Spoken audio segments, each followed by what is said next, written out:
Proteins are important macromolecules in the body, and they function as many things. They function as enzymes, receptors, channels. They function as antibodies. They function as hormones, peptide hormones, that is. And they also function as support structures within the body. So, for example, the cytoskeleton within cells is composed of a network of protein filaments and tubules. So there's a total of 20 amino acids that make up proteins within their body. And what you should know about these amino acids is their structure. Here you can see the typical amino acid structure. And there are three important things that you should know about the amino acid structure. First, you have a variable R group here. This is the unique part of amino acids that distinguishes one amino acid from the other. There is the alpha amino group. I'm circling the alpha amino group right here. There is the alpha carboxyl group. I'm circling the alpha carboxyl group right here. And lastly, you have a hydrogen atom that sits right there. And here's a picture of all the amino acids that you find within your body. Now, importantly, we'll look into those amino acids individually in another distinct video. But for now, what I want you to know is how those amino acids are linked. Amino acids are linked together via peptide bonds. Now, peptide bonds are also known as amide bonds. Peptide bond formation is done by condensation reactions, which occur between the carboxylic group and the amino groups of two different amino acids.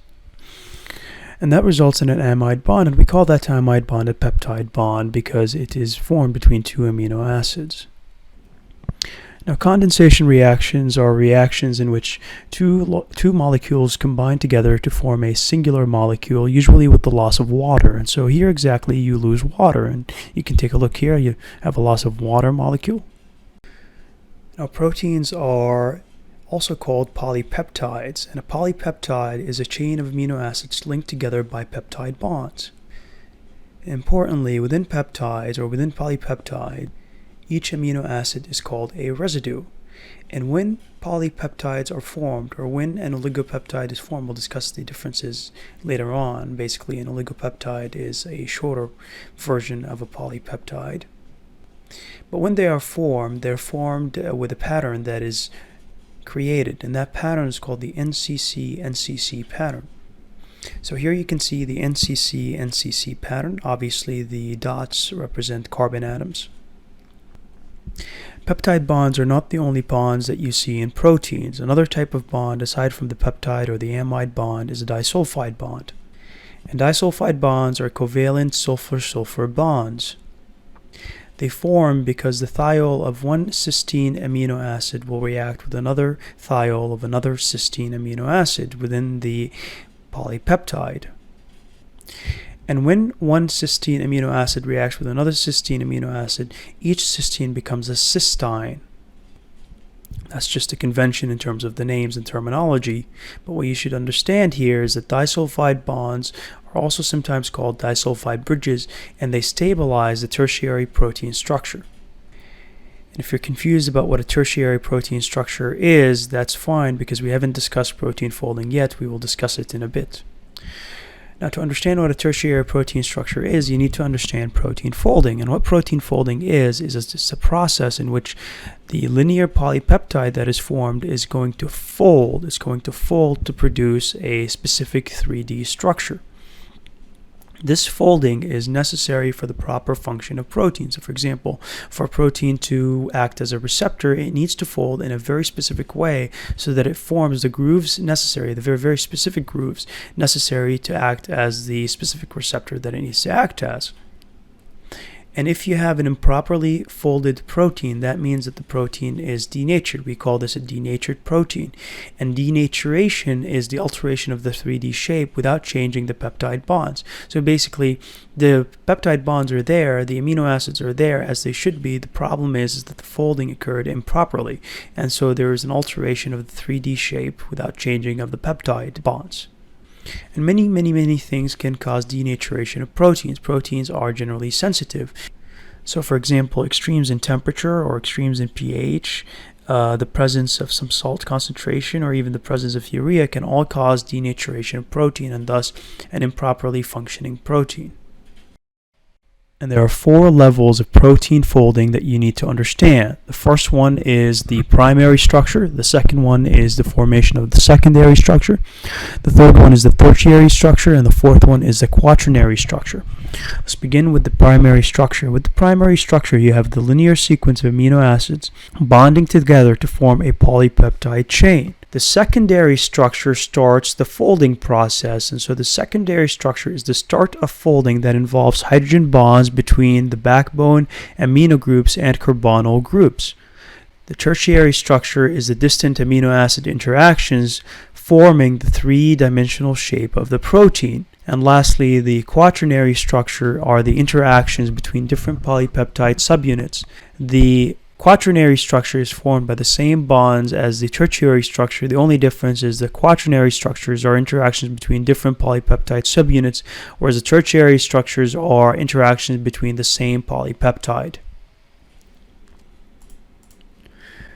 So the primary structure is the linear sequence of amino acids bonded together in a polypeptide chain, as we said. And this linear sequence of amino acids is often reported from the N-terminal to the C-terminal region. So for example, if you want to list the amino acids that are here, you would start with this amino acid and end with this amino acid, because this amino acid starts with an N-terminal and it ends with a C-terminal here. The N-terminal represents the amino group. The C-terminal here is the carboxyl group's carbon. The secondary structure, remember, is the start of folding. It's the start of folding process that involves the pattern of hydrogen bonds between the backbone amino group and carbonyl groups. Now, the most common structural elements in the secondary structure are the alpha helices and the beta pleated sheets, and that's very important to understand. The secondary structure forms spontaneously as the polypeptide is being translated by the ribosome. The tertiary structure are the distant amino acid interactions forming the 3D-dimensional shape of a given polypeptide. And what you should understand is that there are many bond types involved in the tertiary structure. Some include ionic bonds, hydrophobic interactions, hydrogen bonds, and disulfide bridges. And here you have the various types of bonds that can form in a tertiary structure. And notice here you have the N-terminal of a polypeptide and the C-terminal of that polypeptide. And what you have are the various different interactions. You have, for example, hydrophobic interactions here. Hydrophobic interactions occur between carbon-carbons or atoms are right here. You have disulfide bridges that are formed right here. You have hydrogen bonds forming right here between the hydroxyl group here and the oxygen here. You have ionic bonds as well, as you can see right there. The fourth and last protein folding structure is the quaternary structure. The quaternary structure represents interactions between 2 or more polypeptides. And each polypeptide within a quaternary structure is called a subunit. So in the same way that we called amino acids within a polypeptide residues, here we call polypeptides within a quaternary structure subunits. And the different types of bonds that you can see in the quaternary structures are the kind of the same bonds as the ones that you saw in tertiary structure. You can see ionic bonds, you can see hydrophobic interactions, you can see hydrogen bonds and disulfide bridges. All of these can be found in a quaternary structure. Here's a nice image of the different protein structures. You can start with the polypeptide on the very top. You can see that the polypeptide is composed of the sequence or the chain of amino acids. Then you can see the secondary structure, which forms 2 important secondary structures. These include the beta sheets and the alpha helices.